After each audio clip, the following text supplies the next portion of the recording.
parasysh aluzionet, metaforat, temsilet, metonimit, e kështu me radhë, të cilat neve do të japin mesazhe të caktuara për të jetësuar edhe sot fe. Në një ajet kuranor që në surën Yusuf Allahu xhaleshanu thot inna anzalnahu Qur'anan arabiyyan la'allakum ta'qilun. Ne e kemi zbritur Kur'anin në gjuhën arabe që ju ta keni të arsyeshme, të racionalizoni, ta përdorni arsyen, mendjen për të. Të respektuar miq, edhe fakiri edhe ju. Bashkarisht ke mundësi të përshtrojmë një pyetje e cila është shumë logjike.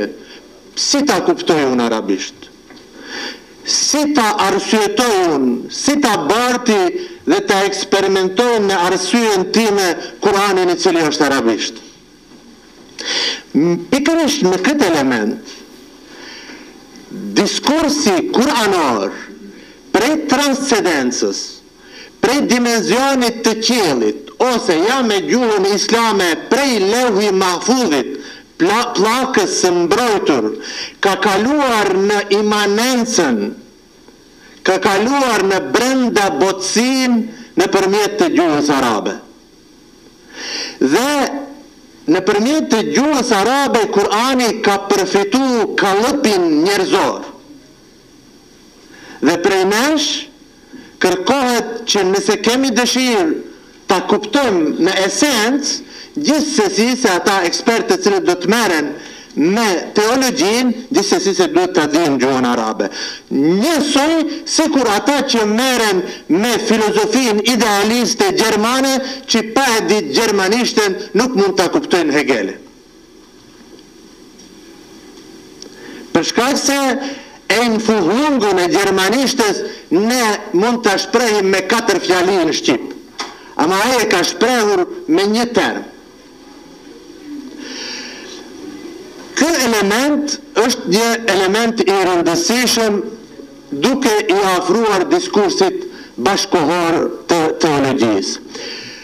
Ky diskurs nuk është i rëndësishëm vetëm për shqiptarët, po ne jemi duke diskutuar për shkak se e kemi hallin tonë, e kemi hallin e shqiptarëve.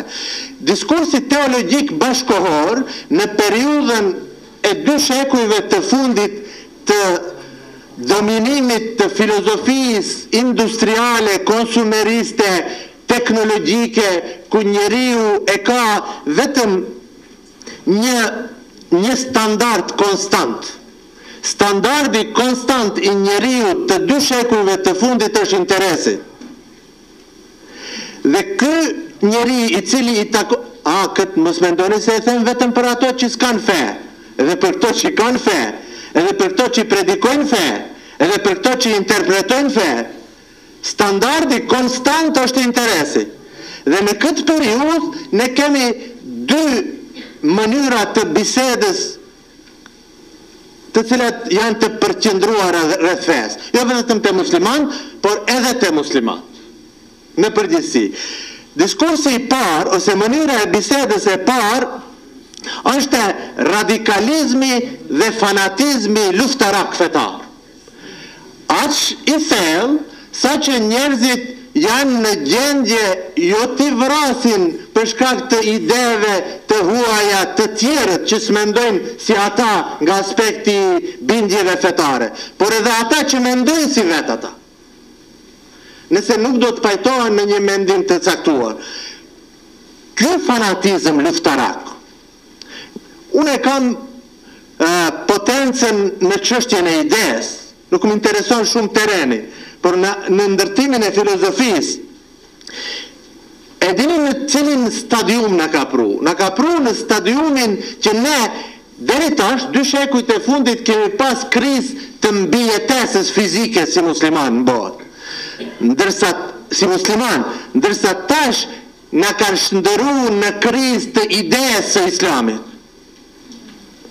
Ne gjithsesi e kemi të domosdoshme të paraqitemi me një ide, si tha profesor Musa pak më përpara, ose si e ka thënë Muhamet Iqbali që është para 1 shekull e gjysh, të ripërtrirjes, rekonstruimit të mendimit islam, i cili do ta ketë tharmin e periudhës në të cilën ka ardhë, por që do t'i ketë karakteristikat e njeriut bashkohor, që unë, vajza ime, djali im, studenti im, të ketë mundësi t'jetoj si njeri bashkohor, për si musliman.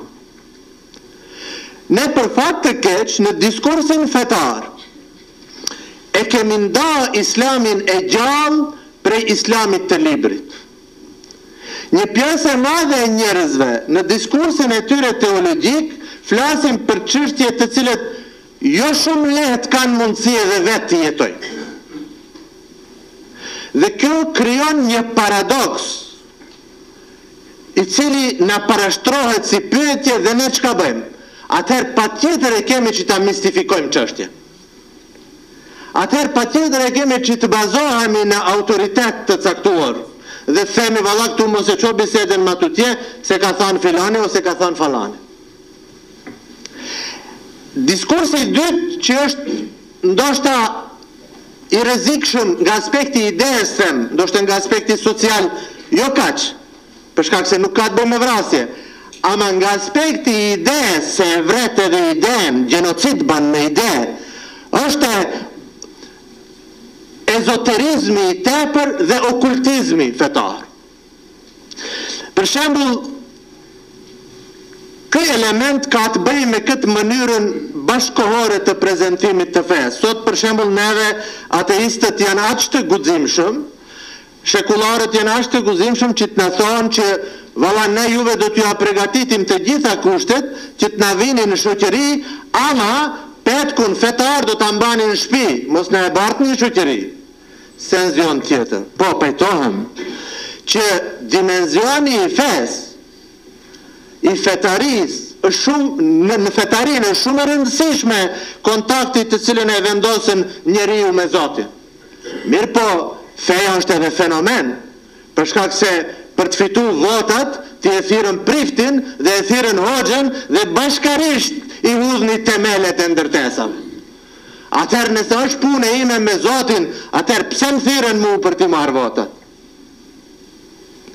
Do të thotë që feja e ka edhe ose për shembull pse më thirën mu kur ke depresion ose kur ke stres? Nëse është vetëm punë e personit me Zotin. Feja aq se e ka dimenzionin e linkut, lidhshmërisë ndërmjet krijesës dhe krijuesit, aq e ka edhe dimenzionin e fenomenit. Ajo është edhe një fenomen shoqëror që ne marrim pjesë në shoqëri me fen, marrim frymë nëpërmjet të fesë. André Gide, ka një letrar francez që me siguri shumica prej jush e dini, ai thotë që feja është si zjarri.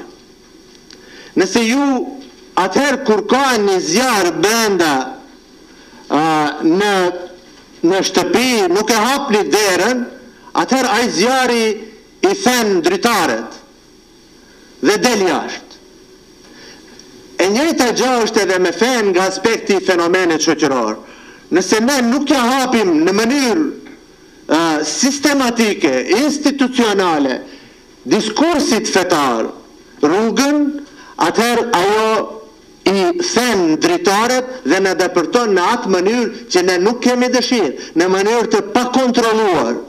Dhe momentalisht, ndoshta problemin kryesor që e ka bota bashkohore është që i ka marginalizuar institucionet fetare. Dhe fen e ka lënë të zhveshur në mes të rrugës. E ka lënë parobe, e ka lënë patesha në mes të rrugës. Dhe ky është elementi shumë i rëndësishëm. Ja po e them nga aspekti i shqiptarëve.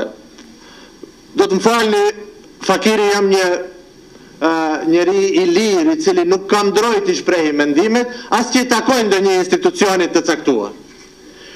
Ne, shqiptarët, kemi 3 bashkësi ose komunitete islame muslimane, po s'kemi asnjë. Dhe atëherë, kur s'keni jetë institucionale të organizuar, atëherë mejdani u jetë bosh që kush si don të vrapu e kalje. Ndërsa në botën bashkëkohore, kjo është e patolerueshme. Në botën kur komunikimi është shumë i shpejt, kur informatat mbërrin shumë shpejt, nëpërmjet të mënyrave të ndryshme, kjo është e patolerueshme dhe besoni që nuk i shkatron vetëm fetarët, i shkatron edhe ato që s'janë fetarë. Në një rast, në një udhëtim prej Amerike, prej Washingtoni, me një profesor amerikan, Leonard Svidler, që është prej udhëhecëve të trialogut ndërfetar botror, ndërmjet 3 feve, kur hynim në aeroport, atë nuk e shikuan as pak, ndërsa mu kretë më nxorën, emrin Metin unë, dhe kretë çka kisha më nxorën, mos kam ndani bombë me vete. Nëse hypëm në aeroplan, dhe kur hypëm në aeroplan, Leonardit i thash që shqyqoa, derisa hypëm në aeroplan, maltretimet i përjetova unë, ndërsa tashe të tje derisa zbresëm shkup, do t'i përjetosh ti, se mos ka dikush si unë që ka bombë. Do të thot që problemi, mendoj, e thash në mënyrë ironike pak, përshkak se vërtet një profesor universitar i cili është thirr nga një institucion i rëndësishëm në atë mënyrë të shqyqohet është nonsens, por sidoqoftë, i thash që këtë problem nuk është vetëm problemi im, është edhe problemi yt. Përderisa në këtë mënyrë dëmë shikosh ti, edhe unë jo, po dikush gjithsesi nuk do të le rahat në aeroplan derisa do të thosh. Pra, ky problem është një problem i përbashkët jo vetëm i besimtarëve, por edhe e atyre të cilët nuk i konsiderojnë veten si besimtarë, për shkak se feja e ka edhe dimensionin shoqëror. Kurani ka kriju një konstruksionalizëm fetar. Ju dini që ka një filozof tash bashkohor që disa libra të tij kemi edhe në Shqip, Michel Foucault. Ai thot që çka është diskursi, për shembull, në vallë, a kemi, unë du të barti në rafshin fetar islam tek shqiptarët. Ne, a kemi analizë diskursive të fesë? Çka do të thot analizë e diskursi? Çka është diskursi? Diskursi i përmban 3 elemente të rëndësishme. Elementi i parë është elementi i ndërtimit të teorisë. Elementi i dytë është elementi i bartjes së kësaj teorie në ortopraktikën fetare, në praktikat fetare. Dhe elementi i tretë është emocionimi me këtë teori. Kjo është për të gjitha diskurset kështu, këtë e thot Foucault. Por kjo vlen edhe për diskursin islam në këtë rast, po pse jo edhe fetar shqiptar? Që të themi jo vetëm islam. Themi, për shkak se ne jemi një popull që i takojmë, i kemi 2 fet, dhe me thënë kemi edhe krishterimin, edhe islamin, atëherë pse mos të themi që edhe për fen tjetër? Në shumë të në rasteve, teologjia bartet si e thatë. Ja do t'jap një shembull. Këto janë biseda të cilët ne i hasim jo në xhami, jo në televizor, jo në rrjetet sociale. Diskursi teologjik i thatë. Për shembull, po e parashtroj një pyetje kështu të thatë. A është Zoti mbi ose ndër arsh? Për njeriu bashkohor, as pak nuk është e rëndësishme kjo. Ose a do të shohim Zotin në ahiret, në botën tjetër, ose nuk do të shohim. Për njeriu bashkohor nuk ka një qasje të tillë ndaj Zotit. Nuk është problem parimor, do të ka qenë për shekullin e 7, shekullin e 8, shekullin e 9, për shkak se diskutimet kryesore filozofike kanë qenë të tilla. Ndërsa për njeriu sot, për shembull, është problemi i inxhinieringut gjenetik. Në asnjë libër teologjik që i kemi ne, nuk diskutohet kjo. Halasut e kësaj dite, fakultetet teologjike nuk flasin për bioetikën, nuk flasin për inxhinjeringun genetik, nuk flasin për klonimin, nuk flasin për problemet e materializmit, pozitivizmit, freudizmit. Teologjia bashkohore, diskursin e vetë, gjithsesi e ka të domosdoshme të diskutoj brenda kornizave hapësinore dhe kohore në të cilat është duke jetu dhe duke vepru.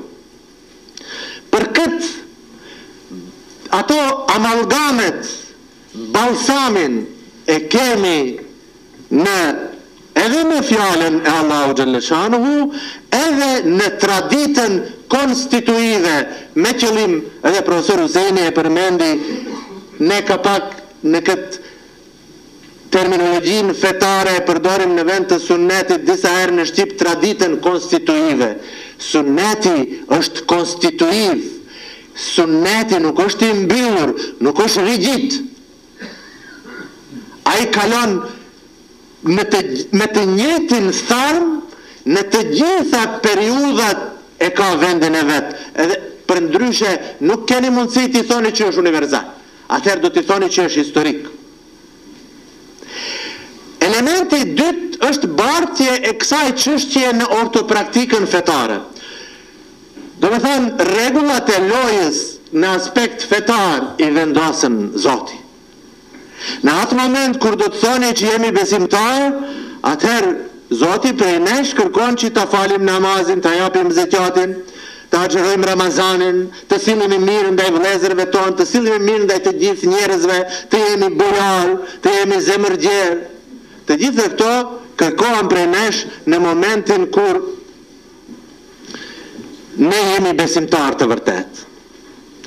Një ajet i Kuranit në surën Bakara, ajeti 277, Allahu Gjellëshanuhu flet para kësaj, 276, 275, flet për fajden, për kamatën. Dhe të regon që nuk është një mënyrë e veprimit të besimtarit. Mira ma, pastaj 278, 279, prap flet për fajden, ndërmjet tyre është vendos një ajet që sikur ne ta kishim shkruajt, asë njëherë nuk do ta kishim vendosur në atë vend, sikur ndryshon tema. Ajeti është që inna alladhina amanu wa amilu salihati wa aqamu salate wa atu zakate falahum ajruhum inda rabbihim wala khawfun alehim wala hum yahzanun. Ndërsa ajeti para kësaj është yamhaqullahu riba wa yurbi sadaqat. Ajeti mbas është ja ayyuhal ladhina amanu taqullaha wa dharu ma baqiya min ar-riba.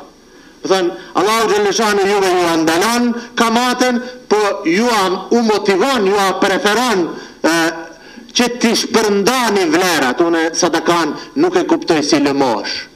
Se fjala sadaka rrjedh prej sadakatit, prej sinceritetit. Dhe do të thot, atë që e ke ti, ta shpërndash me tjetrin.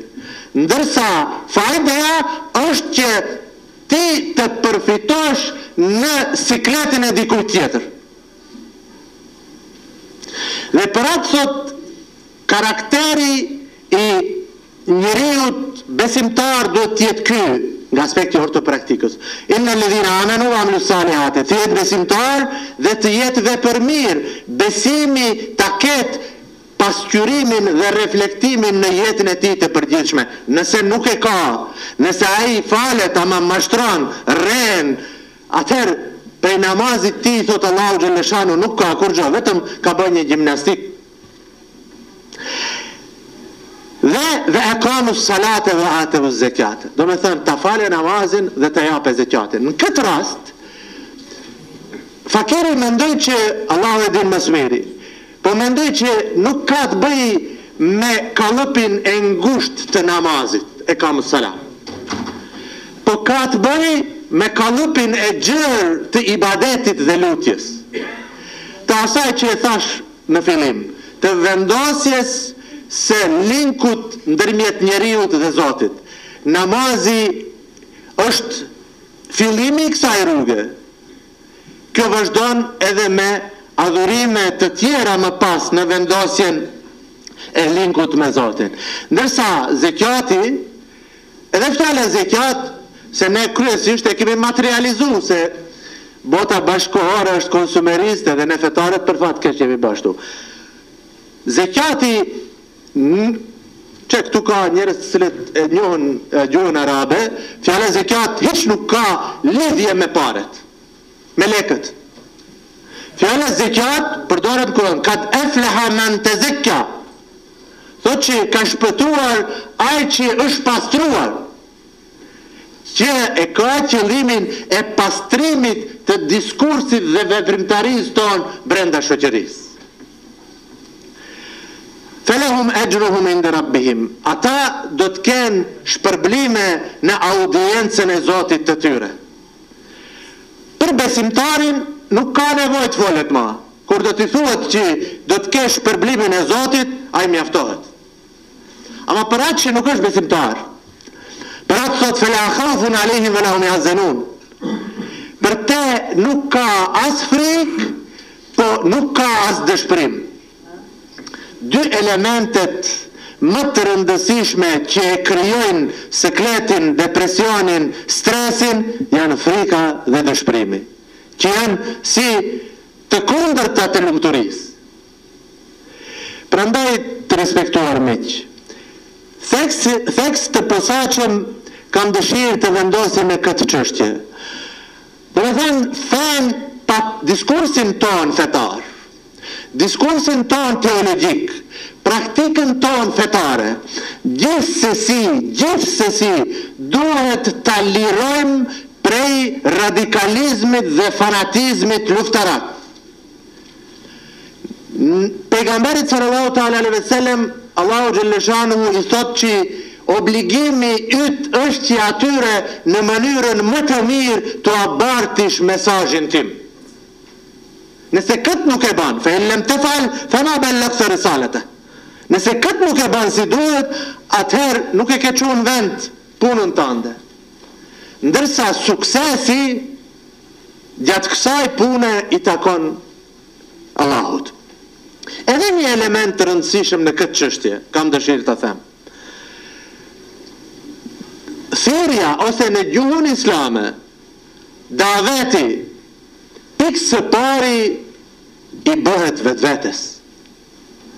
Njerëzit të cilët nuk janë të kompletuar, nuk kanë mundësi të thirrin tjerët.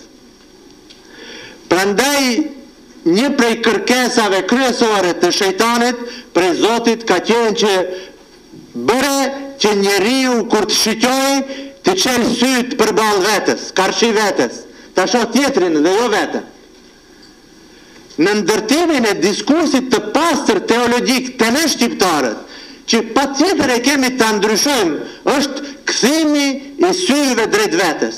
Ka një ajet që ne kryesisht e përdorim nga aspekti i moralit, ku Allahu xhaleshanu thot thuaju besimtarve që të lëshojnë shëqimet e tyre. Poshtë, ky yeguddu min absarihim nuk e ka kuptimin vetëm të shqitohet në gjëra të ndaluara, por e ka kuptimin që t'i kthehemi vetvetes. Dhe në bazë të kësaj të tjetrin ta konsiderojmë si unë. Një prej filozofive dhe kategorive kryesore të bashkëkohësisë, tjetrin. Veten ta vendosim, të krijojmë një qytetërim të empatisë dhe jo qytetërim të antipatisë. Qytetërimi i empatisë ka mundësi që ta barte mesazhin të tjetër. Dhe çështja e dytë që po ashtu mendoj në rastin ton shqiptar është e rëndësishme, ne gjithsesi e kemi të domosdoshme që të mirë kuptohemi. Fakiri ma bëni halal, po unë se përdori fjalën tolerancë. Së më pëlqen. Të tolerosh dikon do të thot të shkelish parimet tua. Ama të mirë kuptohemi, ose si që thot Kurani, të bashkohemi rreth fjalën së njëjtë, ta'ala ula kelimetin se vajnë. Kemi mundësi, por ai që është kavgagji në shtëpinë e vete, nuk mund të bëj dialog me tjerët. Ne gjithsesi duhet t'i gjejmë pikat e përbashkëta që janë shumë. Hazreti Mevlana Xhelaluddin Rumiu thotë që njeriu dhe shoqëria janë si një kup e margaritarëve, e perlave. Mos kërkoni gur në mes të perlave.